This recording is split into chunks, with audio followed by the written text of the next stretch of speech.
Hello.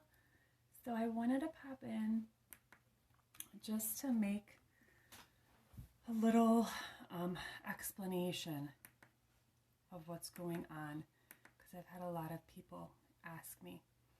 So I'm just going to explain how I have interpreted the events and what's going on and what I see happening. So today, this inauguration, first of all, was pre-recorded because someone that I know in, I think, Spain or somewhere in Europe had seen the live inauguration hours before it happened in the U.S. So that's point one. Point two is there was a lot of symbolism used in this inauguration. So much cult, satanic, ritual stuff. Go dive into that if you would like to see what I mean. Symbols and people and all that. Okay, now I want to get to the bigger point. The way I see things happening right now is that months ago, the corporation of the United States collapsed. And I can't remember if it was per an executive order or something, or certain actions. I don't remember exactly what caused it, if it was Trump who dismantled it. I'm not totally sure. However, assuming that the corporation of the United States has collapsed, the U.S. has been a corporation since 1871. And the corporation of the United States is what has fueled the corruption that we see. It's basically the power that the elites hold is within this corporation that was created. So the goal is to collapse that and revert back to the Constitution prior to that corporation. So going back to the Republic of the U.S. So if it works that way, Trump would hopefully be brought in as the 19th president according to that Constitution. Because I think it was George Mason, I looked into this a couple days ago, who was trying to prevent this centralization of our government in D.C. And when that shift happened, originally, like the center capital was in Richmond, Virginia, and things transferred over around 1871, I think. I might have the dates a little off there. And then it shifted into Washington, D.C. Now, this is an important thing to understand.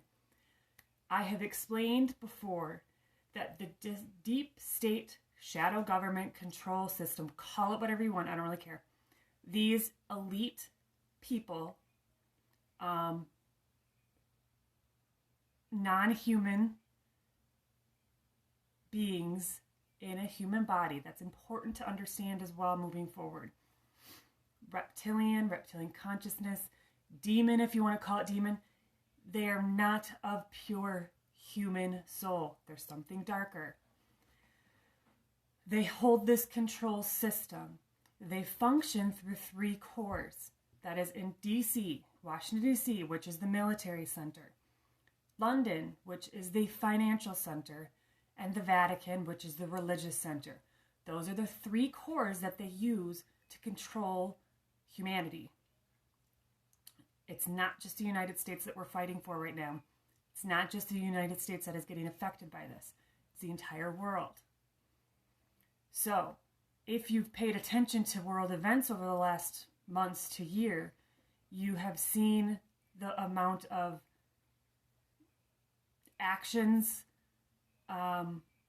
people who have been resigning, leaders of these countries, prime ministers, everything, these leaders of all these countries around the world are leaving, are resigning their roles, CEOs of certain companies.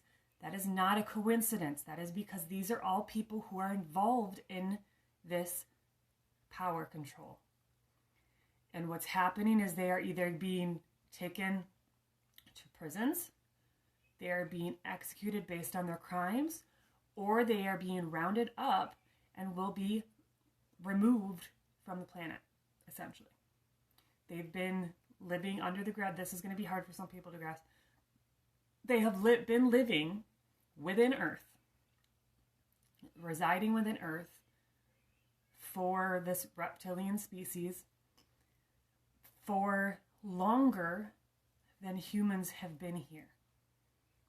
Okay, this is an important thing. They feel that this is their true planet, and that is why it's a very long story to go into, but if you want to look at the history of these reptilians, Draco, whatever you want to call it, please look into it. I know it seems hard for us to grasp this concept sometimes, but it's going to be a very important concept to understand moving forward. Anunnaki is another thing they're all kind of the same species line. Okay, so the Anunnaki are considered the original species of this planet. And we, as humans, are hybrids of several of these species. Okay, so this control dynamic, they use military, finance, and Vatican to control. These districts, these are kind of separate city entities that aren't part of the entire country. They're like a separate district. Okay, they're their own little separate entity. So, when the corporation and the elite powers are dismantled, these 3 city districts will also be dismantled. That is what's happening in DC. I urge you to understand this. At least this is my perspective. This military control being set up in DC, from my perspective, is because either one, this is basically trapping these individuals, these corrupt individuals within Capitol or White House or whatever, within these borders. They're being trapped and cornered within these borders, basically as prisoners, and will be tried by military tribunals for crimes against humanity, or removed from the planet, essentially. But I think they do have to be tried first. We need to understand that they are not pure human. So there's different rules involved in this. This is a galactic thing, okay? This is beyond Earth, so that's why we don't see it in Earth's terms and based on our timelines and what we want to see, because we're not the only species involved. This is a intergalactic issue being handled on Earth.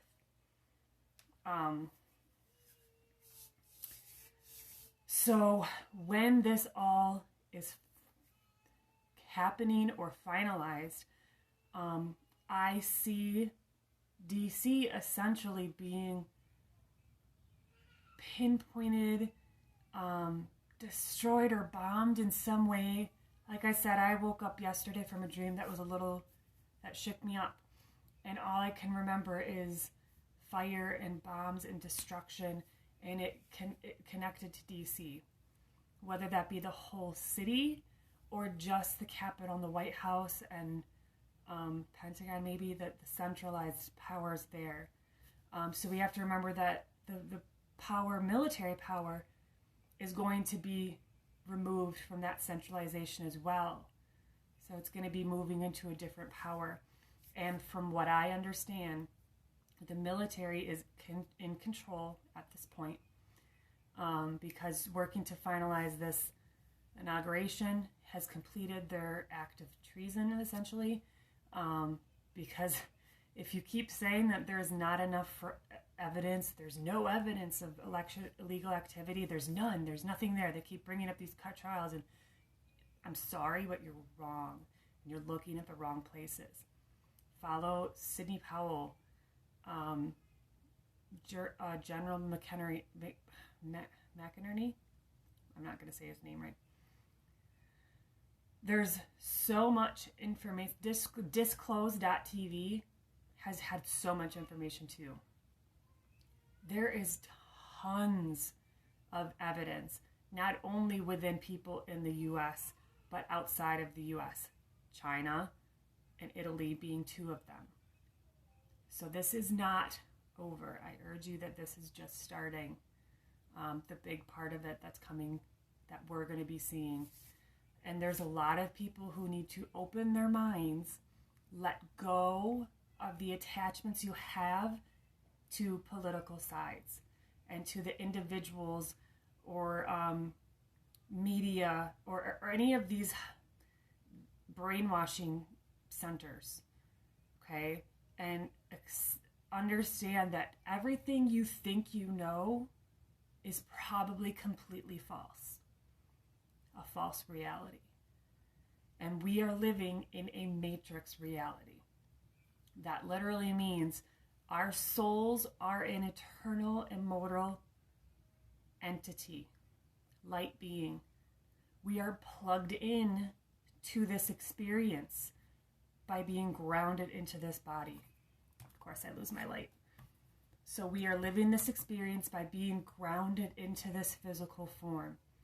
But our bodies, or our soul, is eternal. Okay, I hope that makes sense. That's what it means when we are in a matrix reality. It doesn't mean that it's not real. It means that it's a simulation in a way. Elon Musk does a lot of cool, I've seen so much discussion on this topic. Just go look up simulation theory. It doesn't mean that our experiences here aren't real, because everything we experience is very real. We experience everything on a soul and emotional and physical level. But understanding the true complexity of our form and our soul being in this body, past incarnations, all of that really can help you open up to the reality at hand and how our reactions to everything impacts our future, our triggers, our symptoms of past traumas. All this stuff helps us grow, awaken, and heal. That is what it means to be able to heal as a collective. Being able to observe our darknesses. This is going to be a big darkness for people, a dark night of the soul. It's going to be at a very big scale. And a lot of people are going to experience a harsh ego death, or many harsh ego deaths. There's a lot you're going to have to let go of. So I just want to caution you moving forward to open your mind a little bit, let go of the expectations on what's playing out, and let go of a lot of your attachments. Allow yourself to observe, discerning by how you're feeling about information you're being given. That's where this meditation and intuition helps guide us in understanding. So please start meditating if you haven't already. It's a really impactful part of this journey to connect into your intuition and higher self, asking for guidance or confirmation of certain things. So explore that. I hope this was helpful in breaking down some of it, but I will be here for anybody who has troubles in the time that we have coming ahead. I think in the next 9 weeks or so are going to be hard. I and a lot of psychics I've followed as well keep getting mid-March as things kind of coming to end, calming down a little more. The new inauguration will probably be sometime in March 4th, March 22nd, something like that. So everyone have a good night. Please allow yourself to meditate, connect inward, and don't be scared in the days to come. Please, we're all in this to grow and expand together. So have a great night. Bye.